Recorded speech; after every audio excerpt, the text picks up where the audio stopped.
Ignition sequence start. 6, 5, 4, 3, 2, 1, 0. Liftoff. We have a liftoff.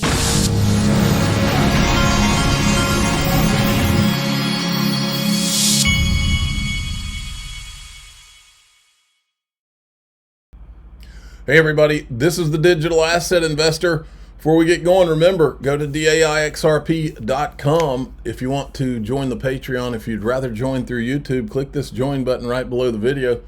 In today's video, there's a lot to talk about, but one of the things I'm going to talk about is something about Ripple and their holdings that's never talked about. And I'm going to just throw it out there. Now, today, and I won't name the exchange, but today there was a news piece going around where one of the exchanges had there's social engineering attacks going on, which is basically where hackers either try to put somebody in at a company, or hackers try to call the customer or send you links. This is how people are hacking a lot of these exchanges. So I wanted you to watch this short video. Even smart people get scammed. Follow to outsmart crypto con artists. Social engineering means getting hacked, not by code, but by conversation. A fake support rep, a fake giveaway, a fake influencer asking you to verify your wallet. You trust them. They take your funds. Always double check. Ask questions, and never share private info, ever. Want to stay smarter than the scammers? Follow and stay alert. Now, this is one of the many reasons that I have my account with Caleb Brown. If you think this through for a minute, all these exchanges that you're on, they all have support. You can't talk to a person. Well, at Caleb & Brown, not only can I talk to a person, but my broker knows who I am. They've seen me. They've seen me in a Zoom. They have a picture of me. They know what I talk like. They know exactly who I am. And nothing's happening to my crypto. First of all, my crypto's in institutional custody, but nothing's happening to it unless I have specific instructions. Unless you talk to me, nothing's happening, period. And you can't do that with most of these exchanges. So, I mean, I sleep so much better now because of it. And they have an entire process by which things would have to happen in order for my crypto to be sold or moved or anything else. Okay? There are so many protections that you don't get when you don't have institutional custody, and that you don't get when you don't have anybody you can talk to. Having a personal relationship in just period is always better. And people have gotten so used to being online that it's almost like people feel, especially the younger generation, like that's not as important anymore. Oh, yeah, it is. Okay, so if you want to open an account, go to xrpwealth589.com and it will forward you right to my Caleb & Brown page, and you can click sign up today. Now, time for some wild and crazy speculation. Brad Combs went on with Paul Barron. Paul Barron is coming to XRP Las Vegas. He's going to be a moderator. He's also going to be doing interviews there. And I think Brad Combs probably shocked him a little bit with this clip. What if the government decides this technology is so good, Paul, that they say, you know what, we actually want to hold XRP in a digital asset stockpile where they can, obtain it and sell it, but they have to acquire it in a budget neutral way. So what if they start offering U.S. Treasury digital asset bonds for Bitcoin, XRP, ADA, U.S. domiciled assets, wartime bonds, right? Yep.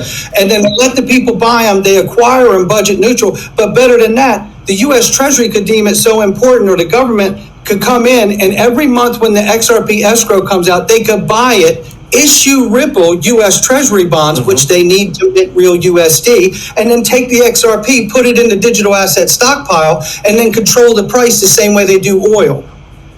Well, this is the thing. Yeah, that's a reset. Or set the price. Yeah, this is what Trump... You're not allowed to talk about that, by the way. ...is talking about, is getting a reset, even with China, if you look at the reset of trade agreement. But of course, China being one of the largest holders of U.S. Treasuries, all of this plays into weakening other countries into almost in a back way, I won't say a backhanded way, but definitely a strategic way to get them to hold U.S. Treasuries via stablecoins that are now going to be proliferated around 70, 80 countries, maybe by year end. So this stablecoin bill is very important, and it's so important. I think, August, of course, is the deadline. We're going to be watching that very closely. We'll probably be talking about this out there at the XRP Las Vegas event. So if you guys aren't going, you pay attention, because there's going to be a lot of stuff that comes out of there for sure. All right, go to xrplasvegas.com to get your tickets. The market pulled back a little bit, but now it's coming back a little bit. XRP is back up to 247. Now, check this out. This is interesting from Riz. This is the modern investor floating this is some more wild and crazy speculation. You can put on your tinfoil hats if you choose to do so. This is an article from Forbes. I was perusing around. An article from Forbes, for those of you not looking. It says, what is an XRP spot ETF? Yes, for those of you who might have missed it, there are and have been rumors for the better half of like 6 months, easy, that apparently, allegedly, maybe-tastically, BlackRock is going to start filing for an XRP ETF soon. The idea has been that the lawsuit Ripple versus SEC had to end, and then we'd start getting like real institutional support, blah, blah, blah, blah, blah, blah, blah. So I saw this floating around, and I always have this idea, personally, I always have this idea. Why would Forbes waste their time writing an article specifically about XRP, but also like Forbes is for rich people. Let's draw the line in the sand. Forbes is not for your everyday average worker. I think we all know that. Writing an article like this is meant to, in essence, educate people who are like thinking about getting into crypto, a lot of rich people who are like, I don't really know what to do, and they're more comfortable with the idea of an ETF. I think something is brewing. First of all, second of all, 17th of all, we currently have almost 20 different XRP ETF SEC applications. Almost 20. They are nearing due, many of them. We heard before, towards the end of May and throughout June, these things are going to be on the SEC's desks. This is multi, because it's more than one desk because there's 20 of them. And therefore, we would soon be getting one as well. You can put on your tinfoil hat. All right. You're all seeing it happen. This is Trump. He's been over in the Middle East. He's making his rounds. You're watching this guy change the world for the better right before your eyes, and all these morons can talk about is whether he's receiving a plane as a gift. But we are watching real time all these idiots lose big time. And make no mistake, folks, what he's doing over there has everything to do with crypto.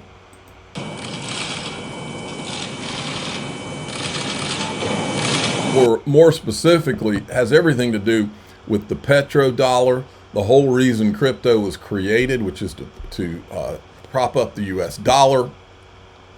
This is all happening now for a reason. We're talking about Bretton Woods 2.0. We're talking about the IMF. All the things we've been talking about all these years, you're watching it happen in real time. We don't have to watch any more of that. You've seen videos all over the place about him.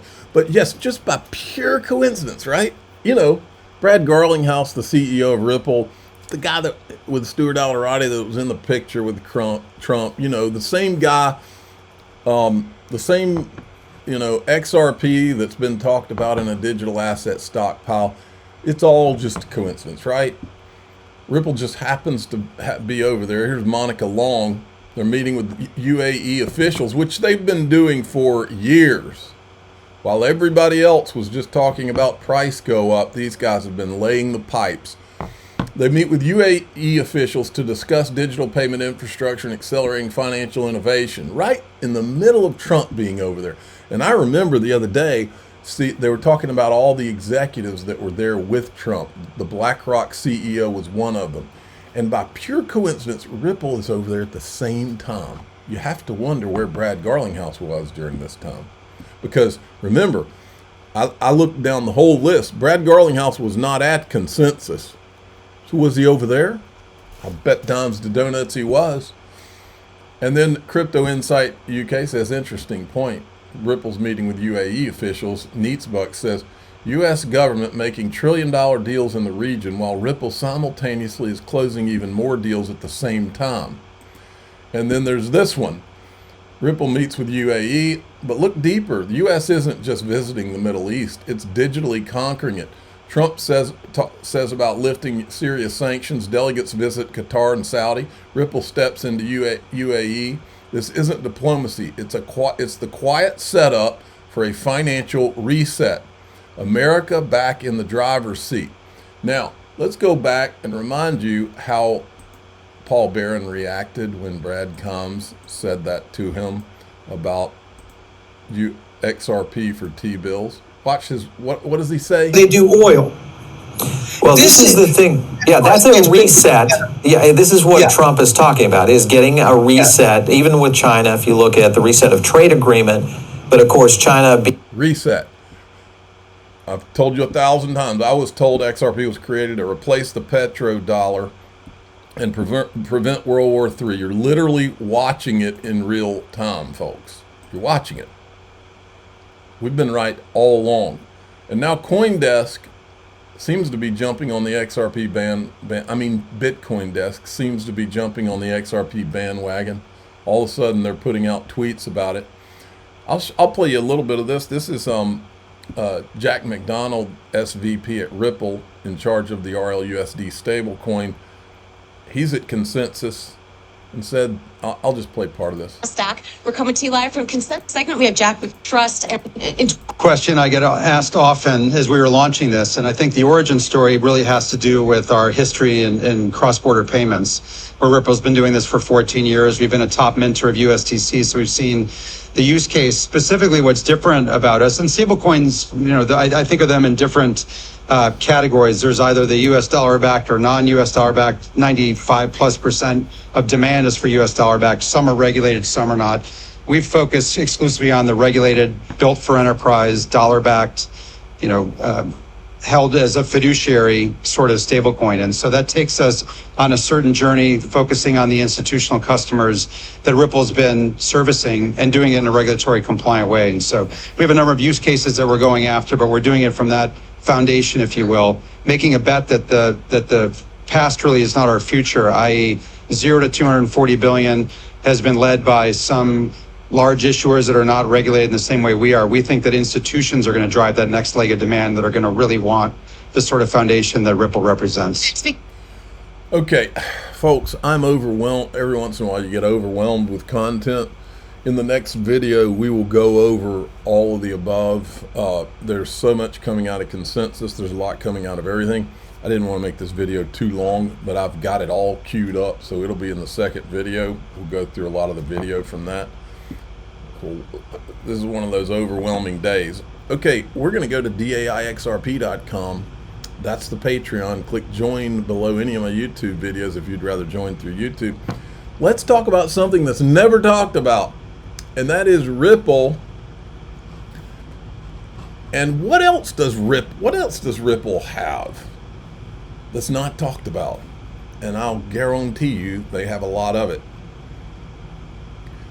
I'm the digital asset investor. I'm not an investment advisor. This is for entertainment purposes only. Please subscribe, hit the like button, tell your friends and family. Away we go.